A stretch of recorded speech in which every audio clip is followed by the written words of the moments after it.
Welcome back to AM Northwest. You know, as temperatures start to drop, do you know what your garden needs right now? Here to share his October checklist, we welcome back Executive Director of Growing Gardens, Jason Skipton. Great to see you again. It's so great to be here. Thanks okay, what should we be doing right now? Right, it's getting cold. Yeah. We've noticed we got some rain this week. Yeah. And I have a jacket on today. It's chillier today, so your plants need that too. You got to Right. start thinking about what do we need to have and what do we need to be prepared for before we get a cold snap. Okay. Right? A lot of times when it's going to snow or it's going to be icy or below freezing, it's too late. Yeah. We're like, oh man, I don't have all this stuff. Yeah. So get your stuff now. Get prepared. Okay. Right? That's the same thing that we need for when we're going to plant our seeds. Just get prepared. Okay. So I want to go back to a topic that we talked about last time. Yes. So we talked about cover crops.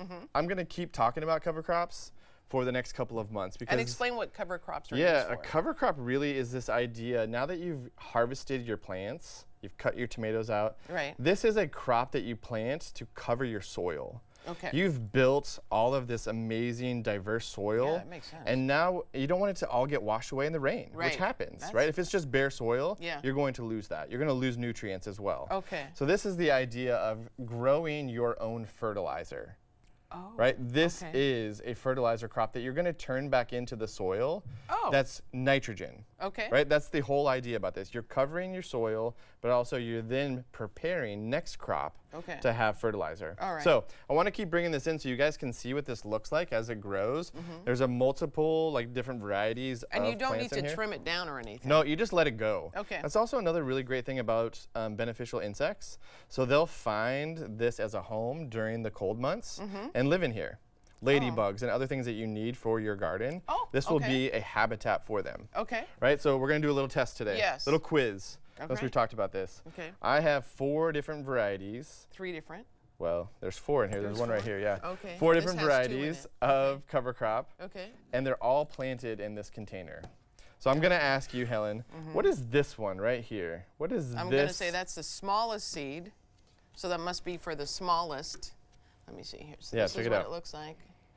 Okay, that's what it looks like. I'm going to say it's going to be the smallest guy, which is this one right here, right? Winner, winner. Nice work. Okay, Yeah, so all this right. is crimson clover. This is the clover plant here.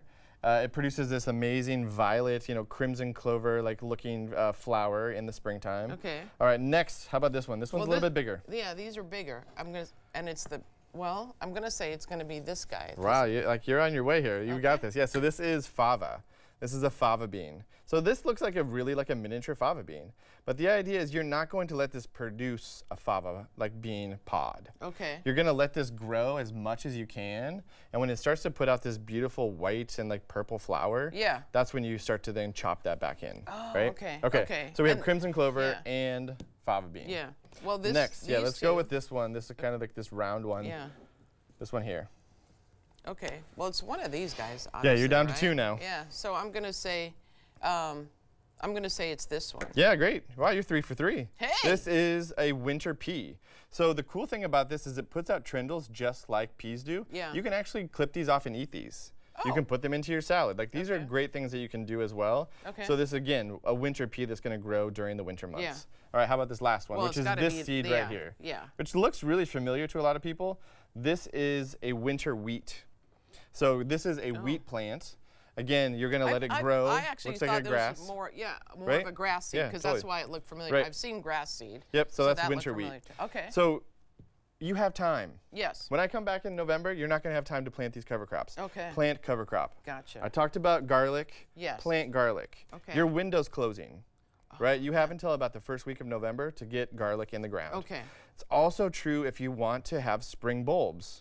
If you really love tulips, daffodils, yeah. plant them now. Oh, wow. In okay. addition, if you're Yes. like, hey, I really want to have this great new perennial plant or this native plant, plant them now. Okay. You want them to get established before it's springtime, Oh, right? okay. They need a big root base. Yeah. Plant them now. Okay. Okay. So we're going to talk about winter and winter preparing. So what I'd like to do, this is called a row cover, remay, or you could call it ground cover. All different kinds of names. But I want you to take a look at this, right? So Yeah. this is porous. So what it does is you can basically cover a plant that maybe you're concerned about. It's going to get too cold. It's going Right. to freeze. Right. So think of this as a blanket. Okay. It's going to keep your plant warm at night, but it's also going to let sunshine in and water. Yeah. Rain's going to be able to filter through this. Oh, okay. Right? So that's a big key. We can talk Right. about it in the next time about basically creating a greenhouse with Yeah. plastic, but that doesn't allow rain in. Right. So then you need to think about Right. irrigation. Yeah.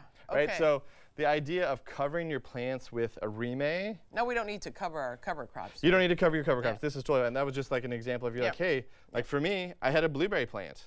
I planted it, you know, in October last year. Yeah. And then we had that really cold spell where my Yeah. plant was not quite ready yet. Oh. It hadn't fully developed. And so I needed to cover Okay. my blueberry plant to protect it, because if Okay. not, it would freeze. Right. Right? Makes So sense. the idea of then taking a tomato cage, you don't have to use tomato cages for just tomatoes.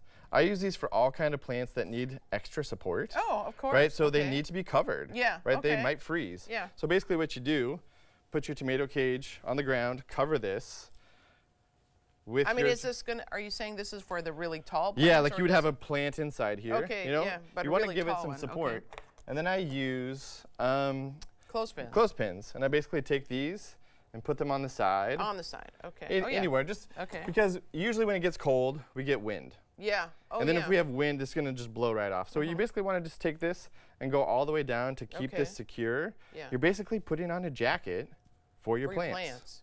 That makes a lot of sense. Yeah, they need it. Okay. We have to keep an eye on them because sometimes the leaves will burn. Right. They'll actually die all the way back, and maybe you've invested $100 in a plant Yeah. that you want to keep alive. Yeah, Right? absolutely. You sometimes have to look at ways to protect them when the weather starts to get cold. Yeah. Jason, you're the best. Like filled with Nice. information. 4 for 4. I love 100%. Good work. it. All right, we'll be right back with more AM Northwest. Don't go away. That's